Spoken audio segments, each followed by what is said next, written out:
नमस्कार दोस्तों, आप सभी का नवोदय विद्यालय की online free coaching classes Navodaya classes 2020 में हार्दिक अभिनंदन है, स्वागत है। आज का जो हमारा टॉपिक रहेगा क्लास 6 के लिए, क्लास 6 आज का टॉपिक हमारा रहेगा सिंपल इंटरेस्ट का। सिंपल इंटरेस्ट, साधारण ब्याज, साधारण ब्याज।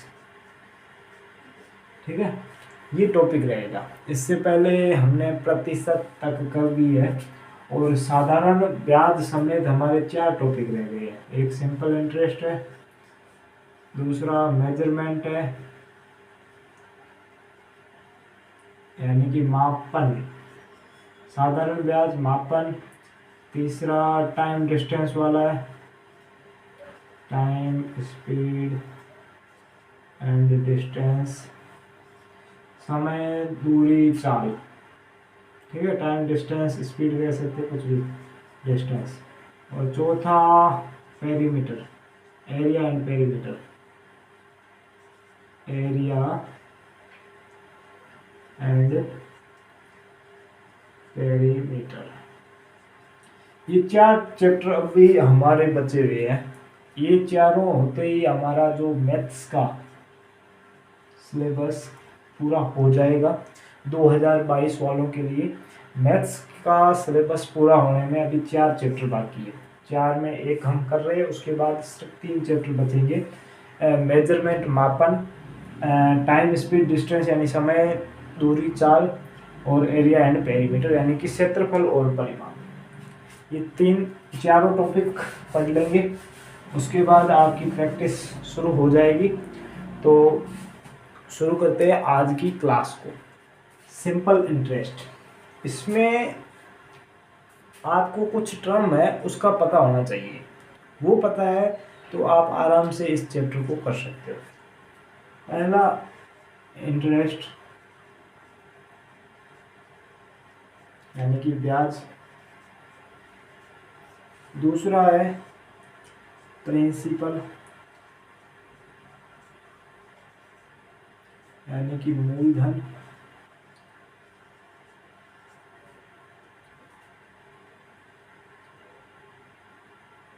तीसरा है रेट यानी कि दर, चौथा है टाइम यानी कि समय, पांचवा है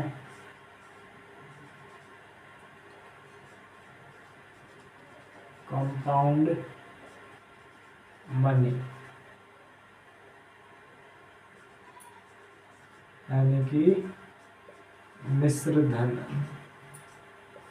ये 5 टॉपिक है, 5 शब्द है, इसकी आपको जानकारी होनी चाहिए। जब इनकी जानकारी हो जाएगी तो ये टॉपिक एकदम सिंपल है।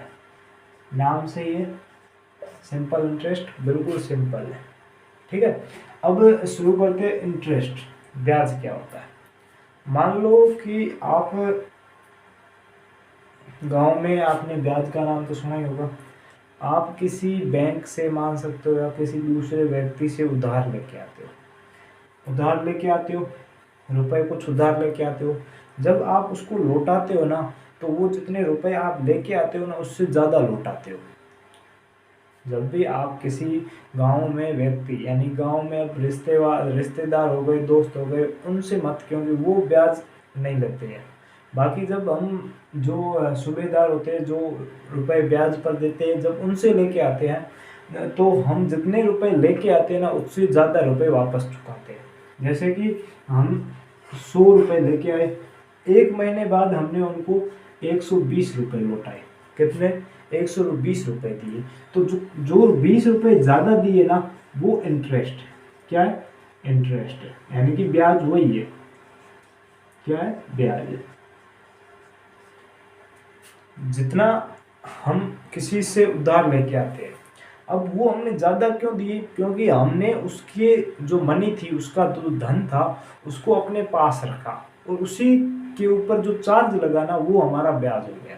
यानी कि किसी से मैं 100 रुपये लेके आया 1 महीने के लिए, ठीक है, 1 महीने का 100 रुपये मेरे पास रखने के लिए जो चार्ज है वही ब्याज है, वही ब्याज है। अब ये तो ब्याज हो गया। दूसरा प्रिंसिपल।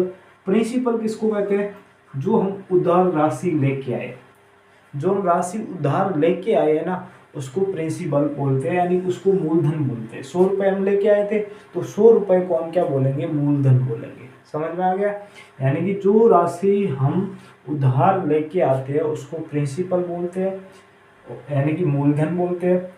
और जो राशि हम उस राशि अपने पास रखने पर उसको चार्ज देते हैं, जो एक्स्ट्रा चार्ज देते हैं उसको हम ब्याज बोलते हैं। उसके बाद दर, रेट, यानी कि कितने प्रतिशत दर पर हम वो 100 रुपये अपने पास रखे, क्योंकि जरूरी नहीं है कि ये 120 ही हो, हमें 120 अगर मान लो 2 रुपये पर महीने में ऐसे मान लो कि 1 महीने रखने का चार्ज हमें 20 रुपये देना है, यानी कि 20 रुपये दर। ये भी हो सकती है अगर 30 होती तो और रुपए बढ़ जाते, 40 होती तो और रुपए बढ़ जाते। यानी कि रेट का है ना वो बहुत बड़ा रोल होता है, कितने प्रतिशत रेट पर हम वो उधार धनराशि लेके आए हैं, हमेशा ध्यान रखना, रेट बहुत ही इम्पोर्टेंट है। उसके बाद समय, यानी कि कितने महीने के लिए लेके आए थे या कितने साल के लिए लेके आए थे, तो 1 साल के लिए लेके आए थे या 1 महीने के लिए लेके आए थे, तो वो। अब यहाँ पर टाइम में आपको एक चीज़ ध्यान रखनी है कि सिंपल इंटरेस्ट हमेशा जो ईयर होता है ना पर एनम काउंट होता है। तो अगर आपको महीने का काउंट करना है ना तो 1/12 होगा, समय क्या होगा 1/12 होगा। क्यों होगा 1/12, क्योंकि 12 हमारे टोटल मंथ होते हैं और हमें एक मंथ का काउंट करना है। इसीलिए अगर कभी भी समय आपको मंथ में काउंट करना हो तो 1/12 या जितने मंथ का काउंट करना हो उतने बाय 12 कर देना, ठीक है। मंथ का हमेशा ऐसे काउंट होगा। अगर दिन का करना है तो नीचे 365 दिन लगा लेना, ठीक है। ऊपर आप जितने दिन का काउंट कर रहे हैं ना उतना टाइम लगा लेना, क्योंकि ये हमेशा पर एनम काउंट होता है, पर ईयर का काउंट होता है, तो आपको पर ईयर का काउंट करना है। उसके बाद कंपाउंड मनी एंड तो जो मिश्र धन बोलते हैं, यानी कि जब हम किसी व्यक्ति से रुपए उधार लेके आए, 100 रुपये उधार लेके आए, ठीक है, लेके आए, 1 महीने के लिए रखा टाइम, कुछ दर थी उसके आधार पर रखा, और उसको जब वापस लौटाया, जब उसको वापस लौटाया तो हमने उसको कितने रुपए दिए, 120 रुपये दिए। यानी टोटल हमने जितना अमाउंट लौटाया है वो हमारा क्या होगा, मिश्र धन होगा, कंपाउंड मनी होगी। यानी कि जितना हमने किसी से उधार लेके आए थे उसको जितना वापस धन लौटाया उसको क्या बोलेंगे, मिश्र धन बोलेंगे। और जितना ज़्यादा लौटाया वो बीच वाला दोनों का अंतर होगा, वो क्या हो जाएगा, ब्याज हो जाएगा। यहाँ तक समझ में आ गया, ब्याज वो हो जाएगा। अब आप एक बात यहाँ से फॉर्मूला बना सकते हो कि ये ब्याज, ये मिश्रधन है, मिश्रधन हमारा कैसे आया, मिश्रधन एक तो ये 120 कैसे आया, क्योंकि 20 रुपये तो ब्याज है, क्योंकि हमने एक्स्ट्रा लौटा है, तो ये 120 कैसे आया, अगर 100 मूलधन में ब्याज को जोड़ देंगे तो हमारा मिश्रधन आएगा। तो मिश्रधन का फॉर्मूला क्या बन जाता है, मूलधन प्लस ब्याज। मूलधन में अगर ब्याज को जोड़ देंगे तो आपका मिश्रधन आ जाएगा। ये तो इतने टर्म थे। अब सिंपल इंटरेस्ट में ओनली 2 फॉर्मूले हैं जो आपको याद रखने हैं और बहुत ही सरल है, ज़्यादा कठिन नहीं है, वो मैं आपको बता देता हूँ यहाँ पर। पहला फॉर्मूला कौन सा है, सिंपल इंटरेस्ट का, सीधा एसआई का, साधारण ब्याज, मूलधन गुणा दर गुणा समय बटा 100। इसको इंग्लिश में लिख सकते हैं, एसआई का क्या लिख सकते हैं, मूलधन को प्रिंसिपल बोलते हैं पी इंटू दर को रेट इंटू टाइम को टी, और समय को टाइम बोलते हैं बट्टे 100। तो इसको शॉर्टकट में पी आर टी बट्टे 100 भी बोल सकते हैं, ठीक है। पहला तो फॉर्मूला ये था। मूलधन गुणा दर गुणा समय बटा 100। अब इसको याद कैसे रख सकते हो, समुद्र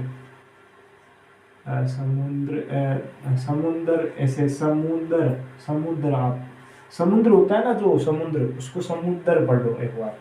तो से समय आ जाएगा, मू से मूलधन आ जाएगा और दर से दर आ जाएगा, समुद्र बटे 100। ठीक है, समुद्र बटे 100, मूलधन गुणा दर गुणा समय बटा 100। ऐसे आप 2-3 बार रिपीट करोगे तो याद हो जाएगा। पीआरटी बटे 100, ये तो पहला फॉर्मूला था। कौन सा था? पहला।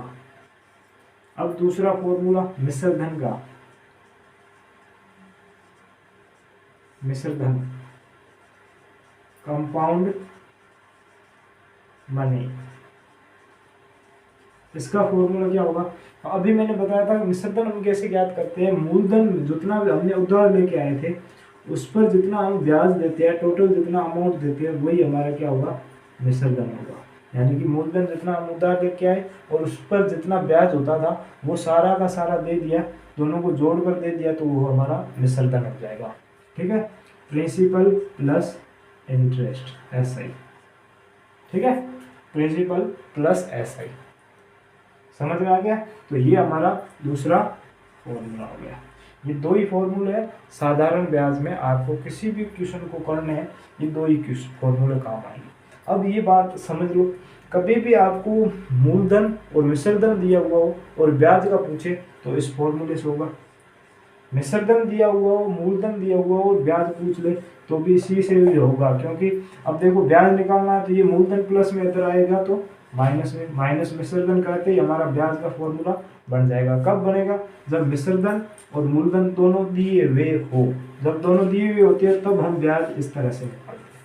अब जब समय दर और मूलधन दिया हुआ हो तो ब्याज इस तरह निकालते हैं, मूलधन हमेशा इस तरह से निकालते हैं, सॉरी मिश्रधन कंपाउंड मनी इस तरह से निकालते हैं। पूरा का पूरा क्लियर हो गया? अब जो इसकी क्वेश्चन है उसको करेंगे।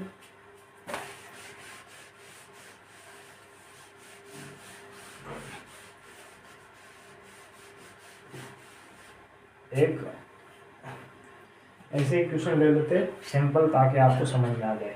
जैसे कि आप किसी फॉर्मूला में दिया हुआ था कि मूलधन आपका 1800 है, 18,000, दर आपकी 20% है और समय आपका 2 साल का है। मिश्रधन पूछा है कि मिश्रधन कितना होगा। इंग्लिश मीडियम वाले बच्चों को समझ में आ रहा है? प्रिंसिपल ये, रेट ये, टाइम ये, और आपको कंपाउंड मनी पूछा है। कंपाउंड मनी क्या होगा? तो सबसे पहले ऐसा ही ज्ञात करना पड़ेगा, साधारण ब्याज ज्ञात करना पड़ेगा। तो साधारण ब्याज का फॉर्मूला क्या है? मूलधन गुणा दर गुणा समय बटा 100, मूलधन गुणा दर गुणा समय बटा 100, यानी कि PRT/100। अब P कितना है या मूलधन कितना है? मूलधन 18,000 है तो 18,000 इंटू दर कितनी है? दर 20%, 20, यानी कि रेट क्या आ गई 20, और टाइम कितना है, समय कितना है 2 साल, 2/100। ठीक है, अब 2 जीरो से 2 जीरो कट गई, क्या आ गया 180 इंटू 20 इंटू 2। ठीक है, अब देखो 1 और 2 जीरो है तो 2 जीरो, 2 को 2 से गुणा करेंगे 4, फिर 4 को 18 से कर दो, 18 चौके 36, 18 72 आ जाएगा, यानी कि 7,200। ठीक है, 7,200, ये हमारे क्या आ गया? ऐसा ही आ गया साधारण ब्याज। लेकिन हमें पूछा क्या है? कंपाउंड मनी पूछी है, मिश्रधन पूछा है। क्या पूछा है? मिश्रधन पूछा है, कंपाउंड मनी पूछी है। तो कितना आ जाएगी? तो मिश्रधन कितना है, मूलधन कितना है, इसका फॉर्मूला क्या होता है? मूलधन प्लस ब्याज होता है, मूलधन प्लस ब्याज। तो मूलधन कितना है? 18,000, तो ये 18,000 प्लस ब्याज कितना है? 7,200, 7,200। इनको जोड़ेंगे तो 25,200 आपका जो मिश्रधन है वो कितना आ जाएगा? 25,200 आपका मिश्रधन आ जाएगा। यानी कि जब भी आपको ये सब दिए हुए हो क्वेश्चन में और मिश्रधन पूछे तो पहले ऐसा ही निकालना, साधारण ब्याज निकालना, उसके बाद दूसरे वाले फॉर्मूले से मिश्रधन ज्ञात करना होगा। ठीक है, तो ट्यूशन करेंगे आगे। आज के लिए इतना ही, ठीक है। धन्यवाद। Okay bye.